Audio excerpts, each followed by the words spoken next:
주님께서 여러분과 함께 또한 사제의 영과 함께 요한이 전한 거룩한 복음입니다. 주님 영광 받으소서. 그때 예수님께서는 유다인들에게 내 아버지께서 여태 일하고 계시니 나도 일하는 것이다 하고 말씀하셨다. 이 때문에 유다인들은 더욱 예수님을 죽이려고 하였다. 그분께서 안식일을 어기실 뿐만 아니라 하느님을 당신 아버지라고 하시면서 당신 자신을 하느님과 대등하게 만드셨기 때문이다. 예수님께서 그들에게 말씀하셨다. 내가 진실로 너희에게 말한다. 아버지께서 하시는 것을 보지 않고서 아들이 스스로 할 수 있는 것은 하나도 없다. 그분께서 하시는 것을 아들도 그대로 할 따름이다. 아버지께서는 아들을 사랑하시어 당신께서 하시는 모든 것을 아들에게 보여주신다. 그리고 앞으로 그보다 더 큰 일들을 아들에게 보여주시어 너희를 놀라게 하실 것이다. 아버지께서 죽은 이들을 일으켜 다시 살리시는 것처럼 아들도 자기가 원하는 이들을 다시 살린다. 아버지께서는 아무도 심판하지 않으시고 심판하는 일을 모두 아들에게 넘기셨다. 모든 사람이 아버지를 공경하듯이 아들도 공경하게 하시려는 것이다. 아들을 공경하지 않는 자는 아들을 보내신 아버지도 공경하지 않는다. 내가 진실로 너희에게 말한다. 내 말을 듣고 나를 보내신 분을 믿는 이는 영생을 얻고 심판을 받지 않는다.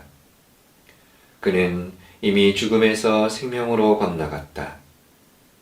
내가 진실로 너희에게 말한다. 죽은 이들이 하느님 아들의 목소리를 듣고 또 그렇게 들은 이들이 살아날 때가 온다. 지금이 바로 그때다. 아버지께서 당신 안에 생명을 가지고 계신 것처럼 아들도 그 안에 생명을 가지게 해 주셨기 때문이다. 아버지께서는 또 그가 사람의 아들이므로 심판을 하는 권한도 주셨다. 이 말에 놀라지 마라. 무덤 속에 있는 모든 사람이 그의 목소리를 듣는 때가 온다. 그들이 무덤에서 나와 선을 행한 이들은 부활하여 생명을 얻고 악을 저지른 자들은 부활하여 심판을 받을 것이다. 나는 아무것도 스스로 할 수 없다. 나는 듣는 대로 심판할 따름이다. 그래서 내 심판은 올바르다. 내가 내 뜻이 아니라 나를 보내신 분의 뜻을 추구하기 때문이다. 주님의 말씀입니다. 그리스도님 참여합니다.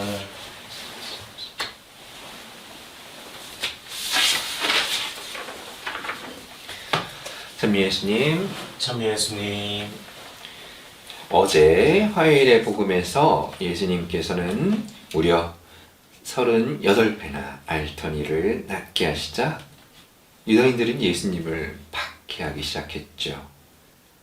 오늘 복음에서는 급기야 유다인들이 예수님을 죽이려고까지 합니다.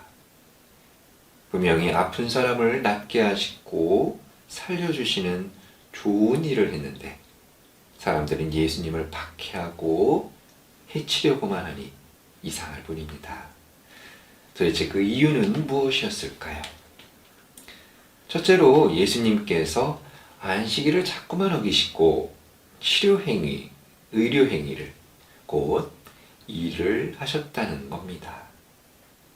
둘째로 예수님이 자꾸만 당신을 가리켜 하느님을 아버지라고 불렀기 때문입니다. 그래서 유다인들이 보기에 예수님이 당신을 하느님과 대등하게 만들었다고 여겼고 이를 신성모독으로 본 것이었습니다. 이 두 가지를 종합해 봤을 때 유다인들이 본 예수님은 자기네 종교와 규율에 도전하고 자기네 하느님에게 도전하는 위험한 인물이었던 거죠. 이런 이유로 유다인들은 예수님을 죽이려고 합니다. 하지만 오늘의 복음으로 이어지는 예수님의 긴 연설을 들어보면 당신을 죽이려고 하는 사람들과는 반대로 예수님은 생명과 부활에 대해 말씀하시고 영원한 생명과 구원에 대해서 말씀해 주십니다. 또한 이 말씀들 안에는 유다인들이 오해하고 착각했던 안식일의 진정한 의미와 하느님 아버지의 진짜 모습이 담겨 있지요. 안식일이란 엿새 동안 온 세상 만물을 창조하시고 생명을 창조하신 뒤에 하나님께서 쉬신 거룩한 날입니다. 쉬어간다는 것 역시 창조의 한 부분이기 때문이죠. 쉼 안에는 생명을 돌려주고 되찾아주는 치유와 회복이 자리하고 있기 때문입니다. 그래서 치유와 회복 역시 하느님 아버지의 일이고 그렇게 예수님께서도 아버지의 일을 계속 해나가고 계신 겁니다.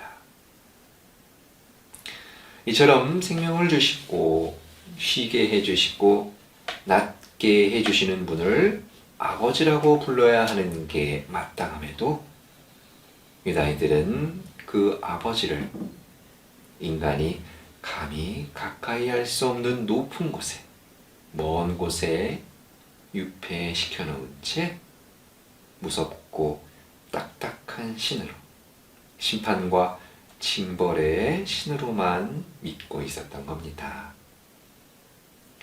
어쩌면 하느님에 대한 이런 모순된 시각은 여전히 우리 안에도 남아있을지 모르지요.